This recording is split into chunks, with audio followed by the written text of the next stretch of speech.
नमस्कार साथियों। CGPSC current affair के ऑनलाइन प्लेटफॉर्म में आप सबका स्वागत है। आज के वीडियो में हम बुद्धि टॉपिक को आगे विस्तार देंगे। तो चर्चा को शुरुआत करते हैं। तो पिछले वीडियो में हम चर्चा कर रहे थे बुद्धि के सिद्धांत पर। बुद्धि के सिद्धांत पर हम चर्चा कर रहे थे, सिद्धांत पर चर्चा कर रहे थे, जिसके अंतर्गत हमने कुछ महत्वपूर्ण बुद्धि के सिद्धांत पर चर्चा कर लिया है। तो आज की वीडियो में शुरुआत में हम चर्चा करेंगे बुद्धि के कुछ बचे हुए सिद्धांतों पर। तो सबसे पहले सिद्धांत पर चर्चा करेंगे आश्चर्यजनक। किस पर? आश्चर्यजनक जनक बुद्धि का सिद्धांत। बुद्धि का सिद्धांत पर हम चर्चा करेंगे। तो पहला टॉपिक क्या होगा बुद्धि के सिद्धांत के अंतर्गत? आश्चर्यजनक बुद्धि का सिद्धांत। तो सबसे पहले हमें याद रखना है आश्चर्यजनक बुद्धि के सिद्धांत के प्रवर्तक कौन है। प्रवर्तक कौन है? तो आश्चर्यजनक बुद्धि के सिद्धांत के प्रवर्तक हैं बी.एस. ब्लूम महोदय हैं। क्या है? बी.एस. ब्लूम जी हैं। तो आपको क्या याद रखना है? आश्चर्यजनक बुद्धि के सिद्धांत के प्रवर्तक कौन है? बी.एस. ब्लूम जी हैं। कौन है? बी.एस. ब्लूम जी है। और इसी बुद्धि के सिद्धांत को अनोखा बुद्धि का सिद्धांत भी कहा जाता है। तो दूसरा पॉइंट क्या याद रखना है? इसे इसे बुद्धि का, किसका? बुद्धि का अनोखा सिद्धांत भी कहा जाता है। क्या कहा जाता है? अनोखा सिद्धांत कहते हैं। क्या कहते हैं? अनोखा सिद्धांत कहते हैं। तो दूसरा पॉइंट का याद रखना है आपको, इसे बुद्धि का क्या कहा जाता है? अनोखा सिद्धांत भी कहा जाता है। अब इसके ब्लूम के अनुसार क्या होता है? बुद्धि नाम का कोई चीज नहीं है। तो तीसरा पॉइंट हमें क्या याद रखना है? ब्लूम के अनुसार। किसके अनुसार? ब्लूम के अनुसार अनुसार बुद्धि नाम का कोई चीज नहीं है। कोई चीज नहीं है। चीज नहीं है। तो ये रहा हमारा आश्चर्यजनक बुद्धि का सिद्धांत, जिसमें दो पॉइंट आपको बिल्कुल याद रखना है। पहला प्रवर्तक, और इसे बुद्धि का क्या कहा जाता है? अनोखा सिद्धांत कहा जाता है। तो चलते हैं अगले सिद्धांत की ओर। बुद्धि का देखेंगे त्रिचापी सिद्धांत। अब अगले सिद्धांत में हम चर्चा करेंगे बुद्धि का त्रिचापी सिद्धांत। त्रिचापी सिद्धांत। तो अगला सिद्धांत क्या होगा? बुद्धि का त्रिचापी सिद्धांत। तो सबसे पहले हमें क्या याद रखना होगा? इसके प्रवर्तक। तो बुद्धि के त्रिचापी सिद्धांत का प्रवर्तक कौन है करके, तो इसके प्रवर्तक है रॉबर्ट स्टर्नबर्ग हैं। क्या है? रॉबर्ट स्टर्नबर्ग हैं। क्या है? रॉबर्ट स्टर्नबर्ग महोदय हैं। ठीक। तो इस सिद्धांत के प्रवर्तक कौन है? बुद्धि के त्रिचापी सिद्धांत का प्रश्न पूछेगा तो हमें आंसर क्या देना है? रॉबर्ट स्टर्नबर्ग महोदय है। तो इसको भूलना नहीं है, इसको स्टार डालकर रखिएगा। इसके प्रवर्तक कौन है?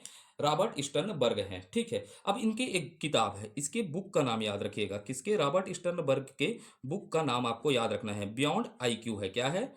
बियॉन्ड बियॉन्ड आईक्यू नामक इन्होंने क्या लिखा है? किताब लिखा है। क्या लिखा है? बियॉन्ड आईक्यू नामक इन्होंने क्या लिखा है? किताब लिखा है। तो आपसे प्रश्न पूछेगा बियॉन्ड आईक्यू किसका किताब है?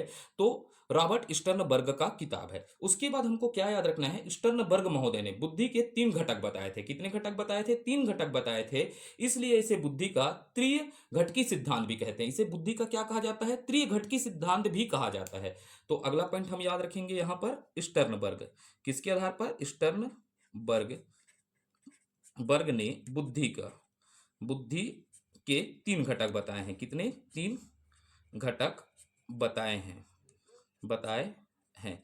तो आपको याद क्या रखना है? त्रिचापी में बुद्धि के कितने घटक हुए? 3 घटक बताए हैं। इसलिए इसे बुद्धि का, किसका? बुद्धि का त्रिघटकी सिद्धांत भी कहते हैं।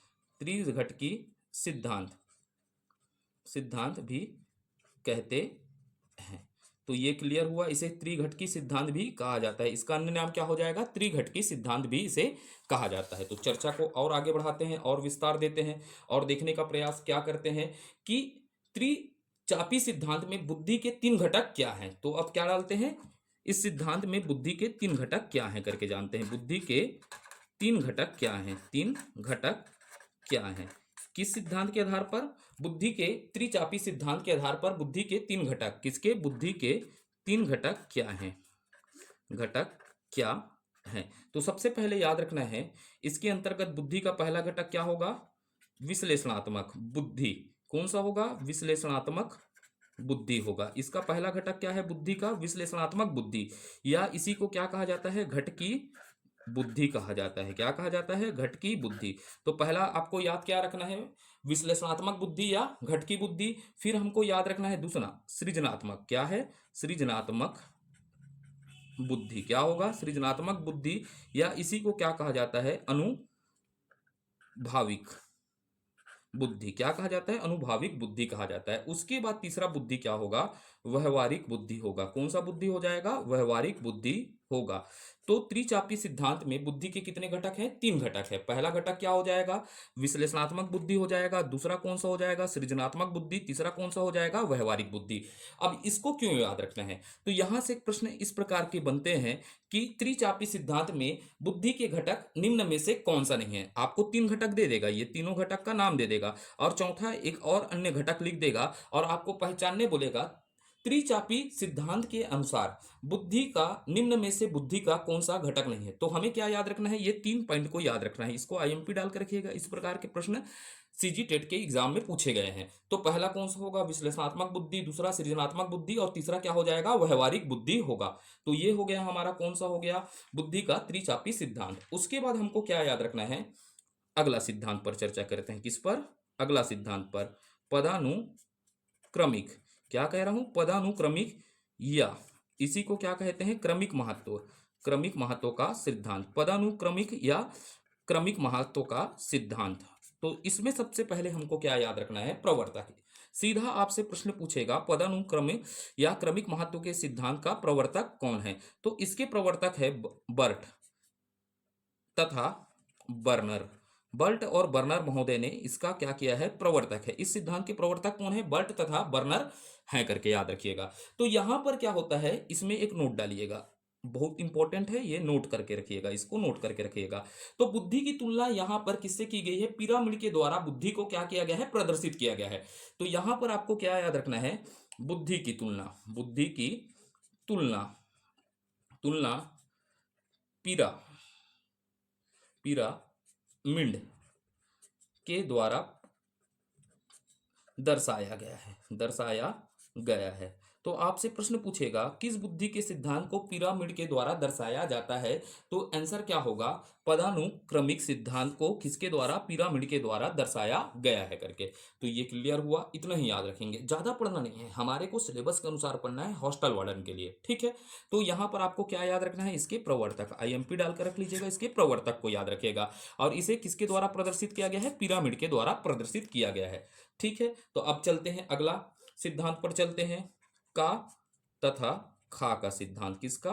का तथा खा का सिद्धांत पर चर्चा करते हैं, ठीक है। तो तथा खा का सिद्धांत। तो सबसे पहले इसका प्रवर्तक कौन है? याद रखिएगा।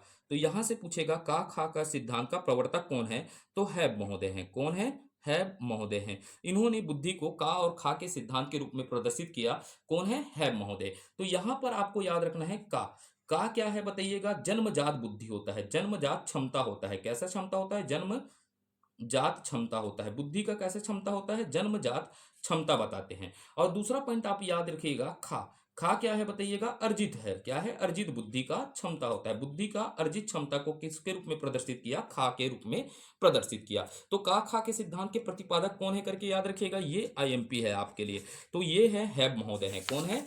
हैब महोदय हैं करके आपको याद रखना है। उसके बाद जाते हैं कैरोल। कैरोल का त्रिस्तरीय मॉडल पर चर्चा करते हैं। किस पर? कैरोल का त्रिस्तरीय मॉडल। किसके? कैरोल। कैरोल का त्रिस्तरीय मॉडल, त्रिस्तरीय मॉडल पर चर्चा करते हैं। किस पर? त्रिस्तरीय मॉडल, ठीक है। अब इसका प्रतिपादक तो नाम ही आपको दे दिया है कैरोल, तो आपको प्रवर्तक याद रखिएगा क्या है? जॉन वी कैरोल है। क्या है? जॉन वी कैरोल के द्वारा इसका क्या किया गया है? प्रतिपादन किया गया है, अर्थात प्रवर्तक है, ठीक है। क्या है? प्रवर्तक है। इन्होंने मानसिक कौशल के कितने स्तर बताए हैं? 3 स्तर बताए हैं। यहां पर हमको क्या याद रखना है?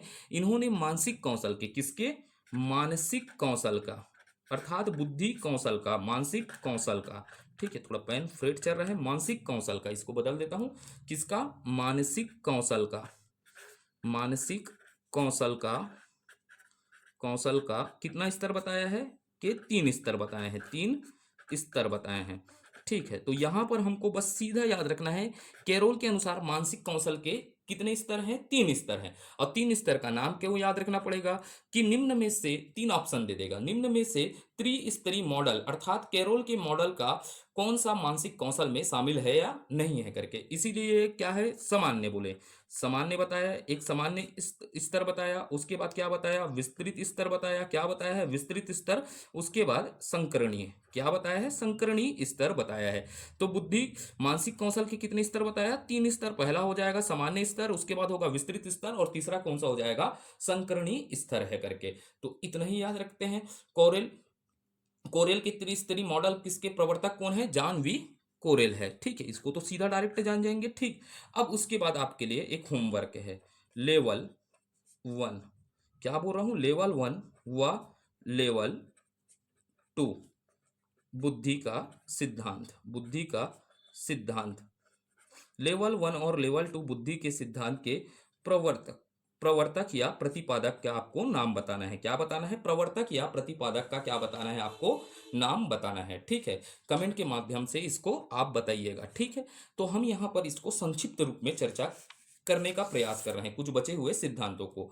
ठीक, उसके बाद हमको याद रखना है अगला सिद्धांत, तरल एवं ठोस बुद्धि का सिद्धांत। ठोस बुद्धि का सिद्धांत। ठोस बुद्धि का सिद्धांत को याद रखना है। अगला सिद्धांत क्या हो जाएगा? तरल एवं ठोस बुद्धि का सिद्धांत। तो यहां पर सबसे सीधा प्रश्न आपसे पूछेगा, इसके प्रवर्तक कौन है? तरल एवं ठोस बुद्धि सिद्धांत के प्रवर्तक कौन है? तो बी कैटल महोदय हैं। आर बी कैटल हैं। क्या है? आर वी कैटल हैं। ठीक है, आर वी या कहीं बी दिखेगा आपको, आर वी कैटल है। आपको बिल्कुल याद रखना है कैटल महोदय इसके क्या हैं? प्रवर्तक हैं। ठीक है, तो इन्होंने कैटल महोदय ने, किसने? कैटल महोदय ने बुद्धि के 2 प्रकार माना है। कितने प्रकार माना है? 2 प्रकार माना है। यहां पर हमको क्या याद रखना है? इसके प्रवर्तक कौन है? कैटल महोदय हैं। और कैटल महोदय ने, किसने? कैटल ने बुद्धि को, किसको? कैटल ने बुद्धि 2 प्रकार की मानी है। कितने प्रकार की मानी है? 2 प्रकार की मानी है। ठीक है, कितने प्रकार की मानी है? 2 प्रकार की। आपको याद रखना है कैटल के आधार पर बुद्धि के कितने प्रकार होते हैं? 2 प्रकार। इसको अंडरलाइन करके रखिएगा। बुद्धि के कितने प्रकार माने हैं? 2 प्रकार। जिसमें क्या बताया? पहला बुद्धि क्या होगा? तरल बुद्धि। कौन सा बुद्धि होता है? तरल बुद्धि होता है करके बताया। और दूसरा कौन सा होता है? ठोस बुद्धि होता है। कैसा होता है? ठोस बुद्धि होता है। पहला कौन सा बुद्धि बोला? तरल बुद्धि। और दूसरा कौन सा बुद्धि बोला? ठोस बुद्धि। अब ये तरल बुद्धि क्या है समझेगा। जो जन्मजात बुद्धि प्राप्त होती है उसे क्या कहा जाता है? तरल बुद्धि। अर्थात ये कैसी होती है? जन्मजात, अर्थात मानव के जन्म के साथ आती है। तो ये कैसा होता है? जन्मजात होती है करके याद रखना है। उसके बाद ठोस बुद्धि। ठोस बुद्धि क्या होता है? प्रशिक्षण आदि के द्वारा क्या किया जाता है? अर्जित किया जाता है। तो इसे क्या कहा जाता है? ठोस बुद्धि को क्या कहा जाता है? अर्जित बुद्धि होती है। कैसी होती है? अर्जित होती है। तो समझेगा, तरल बुद्धि जीत तत्व के समान होती है। हमने शुरू में पढ़ा है, जीत तत्व पढ़ा है। अर्थात क्या होता है? जीत तत्व कैसा होता है बताइएगा? जन्मजात होता है। तो यहां पर हम यहां नोट करेंगे, तरल बुद्धि किसके समान होती है करके याद रखना है। तरल बुद्धि, बुद्धि जीत तत्व के, हमने शुरू वीडियो में पढ़ लिया है। जीत तत्व अर्थात सामान्य कारक, सामान्य होती है, समान होती है। कैसे होती है? समान होती है। और इसमें एक पॉइंट याद रखिएगा, वंशानुक्रम। किसकी बात कर रहा हूं? वंशानुक्रम के द्वारा प्रभावित होती है। किसके द्वारा? वंशानुक्रम के द्वारा प्रभावित होती है। प्रभावित होती है क्योंकि जन्मजात होती है। तो भाई इसमें वंशानुक्रम के द्वारा क्यों प्रभावित होगा? ये माता पिता के बुद्धि का भाई प्रभाव किस पे पड़ता है? बच्चे पे पड़ता है। तो बुद्धि क्या होगी? ये वंशानुक्रम के द्वारा क्या होगी? प्रभावित होगी। ठीक है, इसके बाद याद रखना है ठोस बुद्धि। किसको याद रखना है? ठोस बुद्धि एस तत्व के समान होते हैं। जर्नल कारक। ठीक है, एस तत्व के समान होता है। शुरू में हमने जी तत्व और एस तत्व पर चर्चा कर लिया है। तो एस तत्व के समान होती है। दूसरा पॉइंट याद रखना है, ठोस बुद्धि किसके समान होती है? एस तत्व के समान होती है। और यह वातावरण द्वारा प्रभावित होती है। और क्या होगा? अर्जित बुद्धि है। तो भाई अर्जन करना किससे होता है? वातावरण को देखेंगे तो क्या करेंगे? अर्जन करेंगे। इसीलिए ठोस बुद्धि किसके द्वारा प्रभावित होती है? यह वातावरण के द्वारा। क्या है? और यह वातावरण, वातावरण के द्वारा प्रभावित होती है। किसके द्वारा? वातावरण के द्वारा प्रभावित होती है। ये क्लियर हो जाएगा। तो एस बुद्धि। चलते हैं अगले सिद्धांत की ओर। तो पढ़ना है हमको प्रतिदर्श, प्रतिदर्श प्रतिमान। क्या है? प्रतिदर्श प्रतिमान, या इसी को क्या कहा जाता है? ऑब्लिक न्याय दर्श। क्या सिद्धांत कहा जाता है? न्याय दर्श। और इसी का अन्य नाम है नमूना सिद्धांत। कौन सा? नमूना सिद्धांत। सिद्धांत।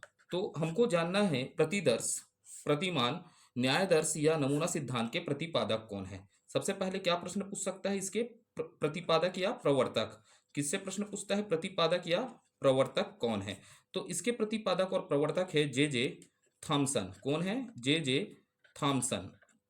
थॉमसन महोदय हैं। तो आपको याद रखना है प्रतिदर्श प्रतिमान के प्रवर्तक कौन है? जे जे थॉमसन महोदय है।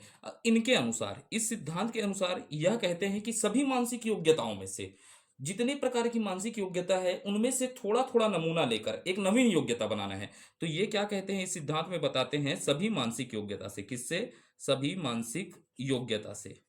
योग्यता ओ से सभी मानसिक योग्यताओं में से थोड़ा थोड़ा, थोड़ा थोड़ा नमूना। किसको? नमूना लेकर, लेकर एक नवीन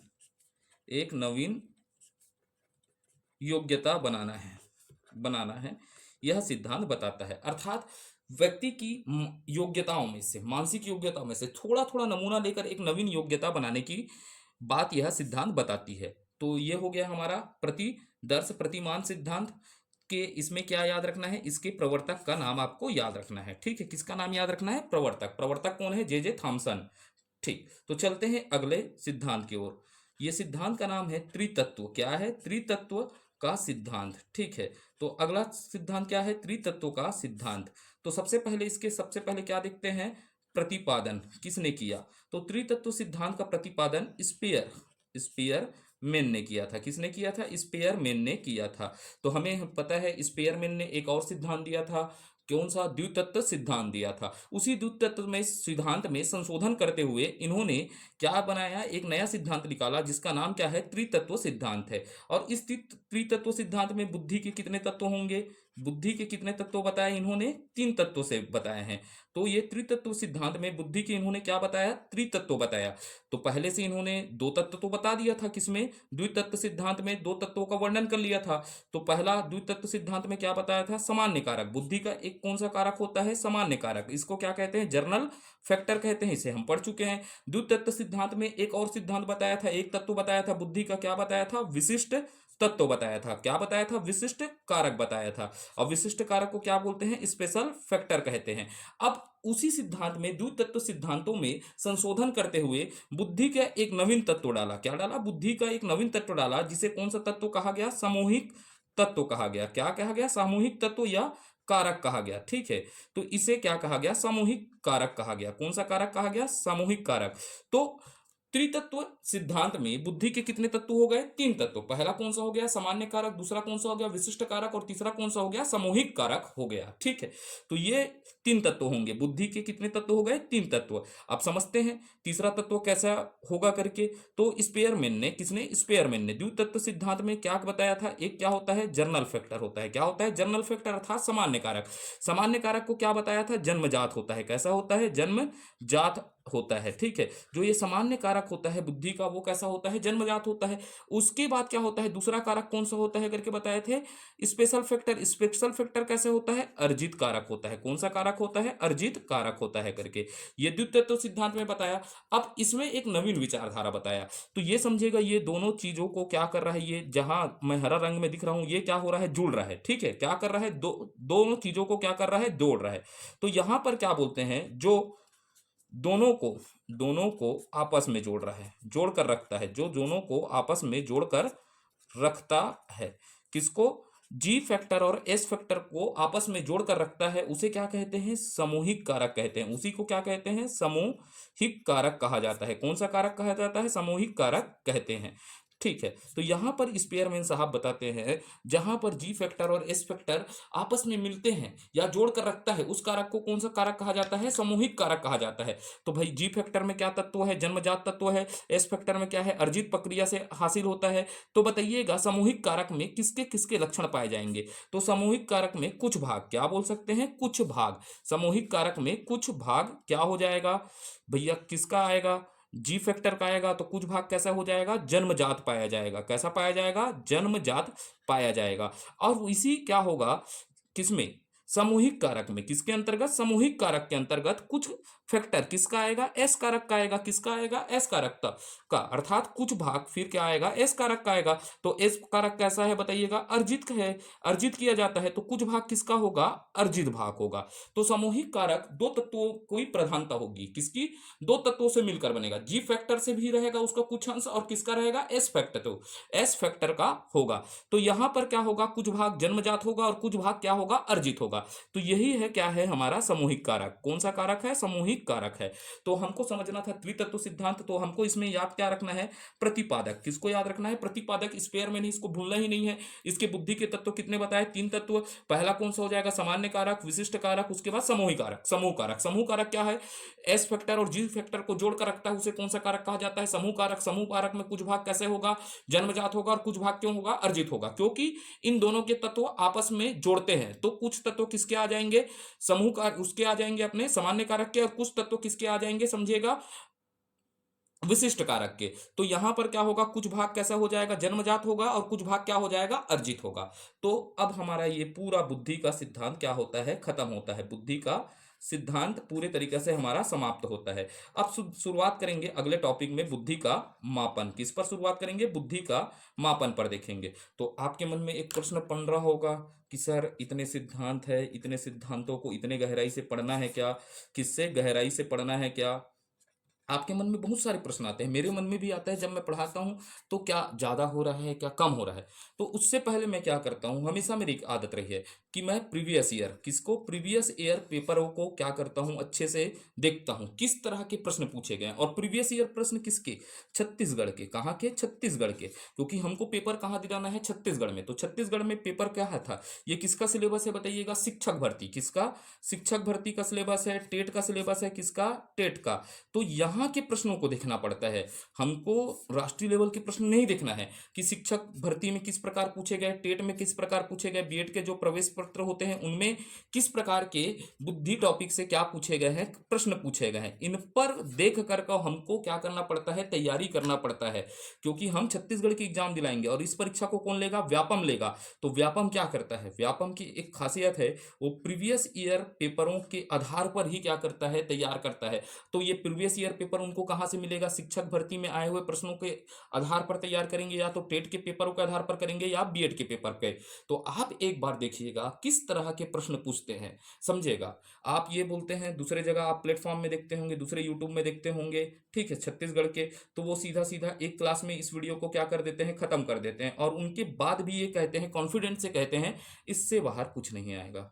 तो ऐसा कुछ नहीं है। आप एक बार टेट के पेपर को उठाकर देखिएगा और शिक्षक भर्ती के पेपर को उठाकर देखिएगा, वास्तविकता से आप क्या हो जाएंगे, अवगत हो जाएंगे कि प्रश्नों की प्रवृत्ति किस प्रकार रहती है। जो मैं शुरुआत के सिद्धांत बताया हूं आपको जटिल लग रहे होंगे, लेकिन आप प्रश्न बनाएंगे तो वो प्रश्न आपसे बनेंगे।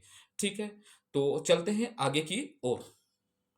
थोड़ा समय ले लिया, तो आगे की ओर चलते हैं, शुरुआत कर देते हैं। हम समय को व्यर्थ नहीं करेंगे, किस पर चर्चा करेंगे, बुद्धि का मापन पर शुरुआत करते हैं। ठीक है, तो बुद्धि का मापन, अपने कॉपी में अगला हेडिंग डालिएगा, बुद्धि का मापन। तो बुद्धि के मापन को हम पहले वर्गीकरण करते हैं, किस आधार पर हम पढ़ेंगे। तो सबसे पहले हम बेस पर क्या रखेंगे, विनय काल को। किसको रखेंगे, विनय महोदय के काल को। ठीक है, तो विनय का काल डालते हैं, यहां पर क्या डाले, विनय का काल। किस पर चर्चा किए, विनय का काल। तो विनय का काल का समय याद रखेंगे, तभी तो हम इसका विभाजन कर पाएंगे। तो समय है उसका 1905 से 1911 के समय को क्या कहा जाता है, विनय का काल कहा जाता है। इसी को वैज्ञानिक काल कहेंगे, आगे सब चर्चा करेंगे। विनय का काल हुआ। अब विनय महोदय से पहले भी कोई ना कोई क्या किए होंगे, बुद्धि का क्या किए होंगे, मापन किए होंगे, और विनय के बाद भी क्या किए होंगे, बुद्धि का मापन किए होंगे। तो और हम 2000 पर क्या कर सकते हैं, इसको वर्गीकरण कर सकते हैं। तो इसे क्या कहेंगे, विनय पूर्व काल। क्या कहेंगे, विनय पूर्व काल कहेंगे। तो अब विनय से पूर्व काल, इसका समय कहाँ है, 1905। तो विनय से पूर्व काल क्या कहलाएगा, 1905 से पहले के समय को क्या कहेंगे, विनय से पूर्व काल कहेंगे। ठीक है, अब विनय से पूर्व काल। अब इधर के बाद क्या कहलाएगा बताइएगा, विनय के पश्चात काल। ये यहाँ के बाद कौन सा कहलाएगा, विनय से पश्चात काल कहलाएगा। और विनय के पश्चात काल का समय क्या होगा बताइएगा, 1911 से लेकर अब तक का समय। क्या, अब तक का समय, अर्थात इसे विनय के बाद का काल कहेंगे और इसे विनय के पहले का काल कहेंगे। तो शुरुआत करते हैं सबसे पहले विनय से पूर्व के काल पर। सीधा हेडिंग डालते हैं, हम चर्चा को करते हैं बीने से पूर्व के काल को। किसके? बीने से पूर्व का काल पर चर्चा करते हैं। क्या? बीने से पूर्व का काल पर क्या करते हैं? चर्चा करते हैं। तो सबसे पहले कोई भी काल है तो उसका सबसे पहले हमें क्या याद रखना है? समय। तो समय हमने जान लिया 1905 से क्या है? पूर्व के समय को क्या कहा जाता है? बीने से पूर्व का काल कहा जाता है।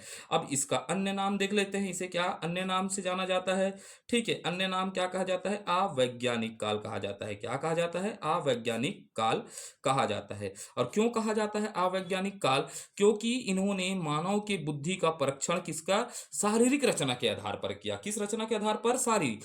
मान लीजिएगा ये मनुष्य है और मनुष्य के शरीर को देखकर हम उसकी बुद्धि का परीक्षण कर सकते हैं क्या? कोई व्यक्ति मोटा है तो ज्यादा बुद्धि वाला होगा, पतला है तो कम बुद्धि वाला होगा, क्या है काला है तो बुद्धि क्या होगा? ज्यादा होगा। ऐसा हो सकता है कि इसीलिए कारण कहा इसे अवैज्ञानिक काल कहा। और यह इसे क्या कहा जाता है? प्रारंभिक काल भी कहा जाता है। कौन सा काल कहा जाता है? प्रारंभिक। बुद्धि मापन का प्रारंभिक काल कहा जाता है।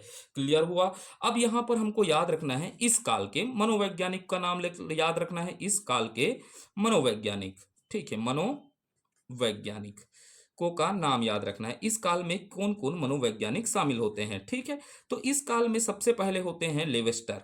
कौन? बेस्टर महोदय। इसको आपको भूलना नहीं है, लेवेस्टर को भूलना नहीं है, गाल्टन को नहीं भूलना है। ठीक है, ये दोनों नाम को आपको नहीं भूलना है। उसके बाद आप कैटल के नाम को नहीं भूलिएगा। ठीक है, ये तीन महत्वपूर्ण नाम है। उसके बाद इसके अंतर्गत कौन आते हैं आपको याद रखना है। इसके अंतर्गत अगला नाम आएगा गिलबर्ट। कौन आ जाएगा? गिलबर्ट महोदय आएगा। और इसके बाद अगला नाम याद रखिएगा गिलफर्ड महोदय। गिलबर्ट और गिलफर्ड महोदय। ठीक है, तो यहां पर ये तीन नाम को तो आपको भूलना ही नहीं है। किसको? लेवेस्टर। लेवेस्टर के बाद क्या हो जाएगा? गाल्टन। गाल्टन के बाद क्या हो जाएगा? कैटल। ठीक है, ये तीन नाम को नहीं भूलना है क्योंकि इनके साथ महत्वपूर्ण घटनाएं घटी है। ठीक है, इनके नाम पर कुछ महत्वपूर्ण तथ्य भी है। अब यहां पर हमको क्या याद रखना है? आधार। क्या याद रखना है? इस काल का आधार अर्थात बुद्धि मापन का। किसका? बुद्धि मापन का आधार। बुद्धि मापन का क्या याद रखना है? आधार याद रखना है। ठीक है, तो बुद्धि मापन का आधार क्या होगा करके याद रखिएगा। तो बुद्धि मापन का आधार क्या है? शरीर है। क्या है? यहां पर शरीर है। शारीरिक रचना है। क्या है? शारीरिक रचना को देखकर हम व्यक्ति के बुद्धि को क्या करेंगे? मापन करेंगे करके इस सिद्धांत में बताया गया है। अब यहां पर कुछ बातों को याद रखिएगा, जैसे लेवेस्टर को याद रखिएगा। किसको? लेवेस्टर। लेवेस्टर ने सर्वप्रथम, क्या की बात कर रहा हूं? सर्वप्रथम, इसको अंडरलाइन करिएगा। लेवेस्टर ने सर्वप्रथम शारीरिक रचना। किसकी? शारीरिक रचना। इसको याद रखना है। लेवेस्टर ने शारीरिक रचना के दृष्टिकोण से सर्वप्रथम सर्वप्रथम दृष्टिकोण से, कोण आप भूल गया था, आप लिख सकते थे लेकिन मैं ही लिख दिया, कोण से बुद्धि का मापन किया। तो भाई शारीरिक दृष्टिकोण से सबसे पहले बुद्धि का मापन किसने किया करके प्रश्न पूछेगा। तो आप तो अब जानते हैं। ठीक है, आपको पता हो गया लेवेस्टर ने किया है। किसने किया है? लेवेस्टर ने किया है। उसके बाद दूसरा नाम को आपको याद रखना है, फ्रांसिस। क्या है? Francis Galton. किसको याद रखना है? फ्रांसिस गाल्टन को। क्यों याद रखना है? क्योंकि इन्होंने 1885 में, कब? 1885 में सर्वप्रथम, किसकी बात करूंगा? सर्वप्रथम बुद्धि शब्द का प्रयोग किया। किस शब्द का? बुद्धि शब्द का प्रयोग किया है। कौन से शब्द का प्रयोग किया? बुद्धि शब्द का। तो आप इसको स्टार डाल दीजिएगा, 3 स्टार, कि बुद्धि शब्द का सर्वप्रथम प्रयोग किसने किया? गाल्टन ने किया। ठीक है, उसके बाद हमको एक महोदय का नाम याद रखना है, कैटल। तो मैं शुरू में ही बताया ये तीन व्यक्ति क्या होंगे? बहुत चर्चित होंगे। कैटल ने सर्वप्रथम, क्या बोल रहा हूं? कैटल ने सर्वप्रथम, आपको याद रखना है, कैटल ने सर्वप्रथम 1890 में, सॉरी 1890 में इनकी एक पुस्तक थी। क्या थी? पुस्तक थी। तो पुस्तक का भी नाम याद रख लेते हैं। क्या पुस्तक थी? तो इसका पुस्तक का नाम क्या था? बुद्धि मापन। किसकी बात कर रहा हूं? बुद्धि मापन एवं परीक्षण। किसकी बात कर रहा हूं? बुद्धि मापन एवं परीक्षण में क्या किया? बुद्धि के मापने का प्रयोग किया। बुद्धि मापन परीक्षण में नामक किताब में इन्होंने क्या की? बुद्धि मापन का प्रयोग किया। क्या किया? बुद्धि मापन का प्रयोग किया। ठीक, प्रयोग किया। तो बुद्धि मापन का प्रयोग किसने किया? कैटल ने, लेकिन ये सफल नहीं रहे, ठीक है। तो प्रयोग किया, इतना याद हो गया आपको। तो ये हो गया हमारा बिने से पूर्व का काल। किससे काल हो गया? बिने से पूर्व का काल। अब बिने काल को चर्चा करते हैं। किस काल में पहुंच जाते हैं? बिने काल पर हम पहुंच जाते हैं। सीधा समय ना लेते हुए सीधा पहुंचते हैं बिने का काल पर। किस पर? बिने के काल पर। तो याद रखने का क्या प्रयास करना है? सबसे पहले समय तो हमने देख लिया है 1905 से कब तक है? 1911 तक के समय को क्या कहा जाता है? बिने का काल कहा जाता है। अब यहां पर क्या होते हैं, इसी को क्या कहा जाता है? अन्य नाम क्या होता है इसका? वैज्ञानिक काल है। इन्होंने सफल परीक्षण प्राप्त करने में कुछ हद तक क्या प्राप्त कर ली थी? सफलता। बुद्धि के सफल परीक्षण में क्या कर ली थी? कुछ हद तक सफलता प्राप्त कर ली थी। तो इस काल को क्या कहा जाता है? वैज्ञानिक काल। अब यहां से हमको याद रखना है प्रमुख व्यक्ति कौन थे। ठीक है, प्रमुख व्यक्ति कौन थे?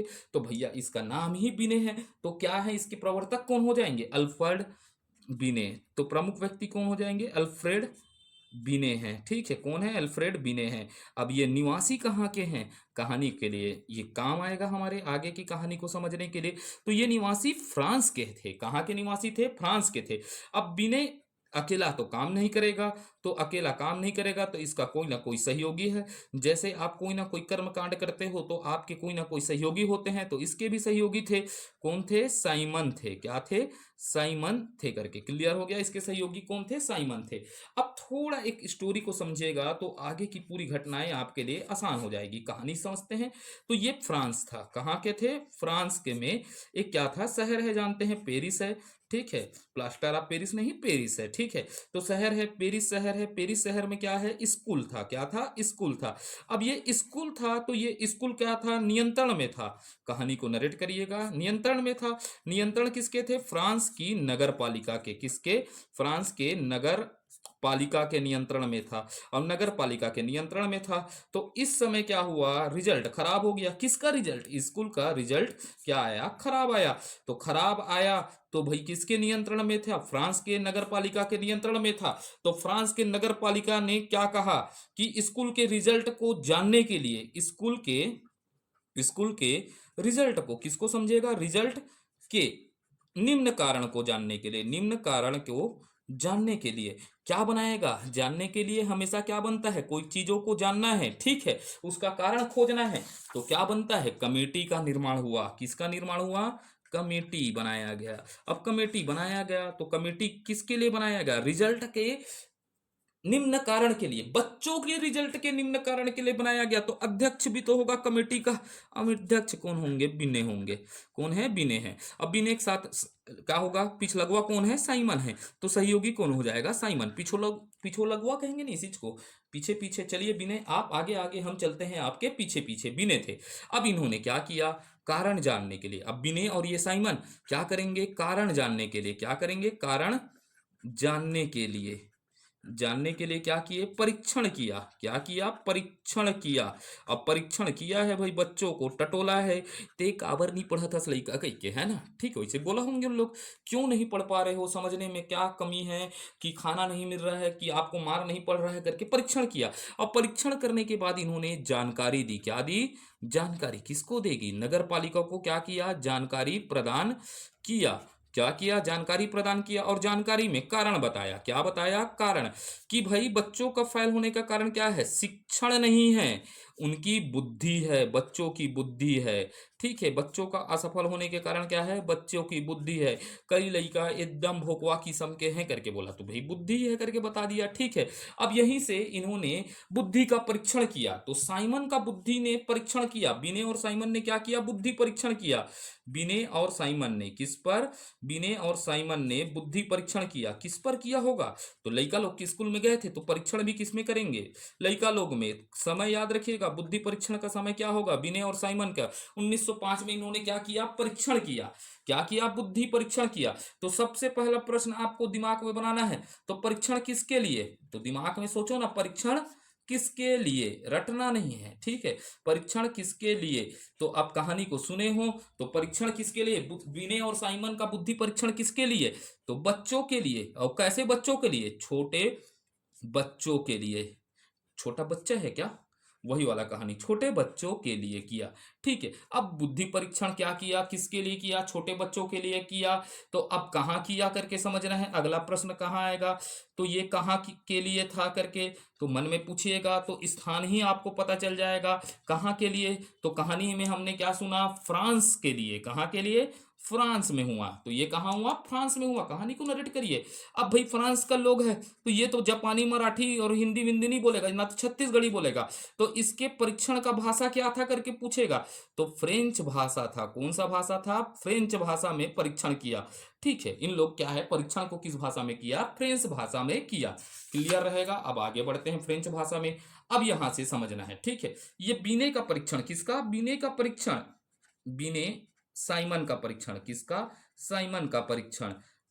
परीक्षण कैसे था, शाब्दिक था या अशाब्दिक, तो बिल्कुल याद रखना है शाब्दिक परीक्षण था। कौन सा, शाब्दिक परीक्षण था। इन्होंने प्रश्न दिए और प्रश्नों के आधार पर क्या किया, इस परीक्षण को किया। तो इसका परीक्षण कैसा था, शाब्दिक परीक्षण था। इन्होंने बच्चों पर कैसा परीक्षण किया करके प्रश्न पूछता है, शाब्दिक था या अशाब्दिक, शाब्दिक परीक्षण था। ठीक है, क्लियर होगा या नहीं होगा बताइएगा। बिने का परीक्षण कैसा था, शाब्दिक परीक्षण था। इसका आधार क्या था, इस परीक्षण का आधार, तो यहां पर क्या था, मानसिक योग्यता। शुरुआत में क्या था, मानसिक योग्यता था। ठीक है, इन्होंने मानसिक योग्यता, उसके बाद 1908 में, ठीक है, मानसिक आयु शब्द जोड़ा। क्या जोड़ा, मानसिक आयु। प्रथम बुद्धि परीक्षण में मानसिक आयु जोड़ा। कई जगह आपको 1908 दिखेगा, क्योंकि इसका आंसर क्या है, मानसिक आयु। किसको, मानसिक आयु को किस में लिया है, 1908 में। ठीक है, और कई जगह 1905 दिखता है। तो ऐसा प्रश्न सीजीपीएससी व्यापम नहीं पूछेगा, लेकिन हम याद रखेंगे क्योंकि इसके आप देखेंगे कई परीक्षाओं में। ठीक है, जैसे आप देखेंगे टेट की कई परीक्षाओं में मानसिक आयु को कब जोड़ा करके 1908 लिया है। ठीक है, 1905 1908 में आपको उलझना नहीं है। ठीक है, अब यहां याद रखना है, अब ये मानसिक आयु किसको जोड़ा, मानसिक आयु, तो बीने द्वारा, किसके द्वारा, बीने द्वारा। ठीक है, मानसिक आयु संप्रत्याय, इसको क्या बोलूंगा, इस संप्रत्याय अर्थात मानसिक आयु संप्रत्याय का प्रदान किया गया। क्या किया गया, प्रदान किया गया, प्रतिपादन किया गया। तो मानसिक आयु संप्रत्याय का प्रतिपादन किसने किया, बीने ने किया। एकदम याद रखिएगा, बीने के द्वारा किया गया। और मानसिक आयु शब्द का भी प्रयोग किसने किया, बीने ने किया। क्लियर रहेगा ये। अब यहां से रखिएगा, याद रखिएगा, बीने के क्या, बीने साइमन, साइमन बुद्धि, किसकी बात कर रहा हूं, बीने साइमन बुद्धि परीक्षण, परीक्षण को प्रथम बुद्धि परीक्षण कहा जाता है। क्या कहा जाता है, प्रथम बुद्धि परीक्षण कहा जाता है। तो कैटल वेटल किधर गए, तो नहीं, इसी को मानते हैं क्योंकि ये थोड़ा थोड़ा सफलता प्राप्त कर लिया था। तो बिने साइमन बुद्धि परीक्षण को प्रथम बुद्धि परीक्षण कहा जाता है। इसको स्टार डालकर रखिएगा।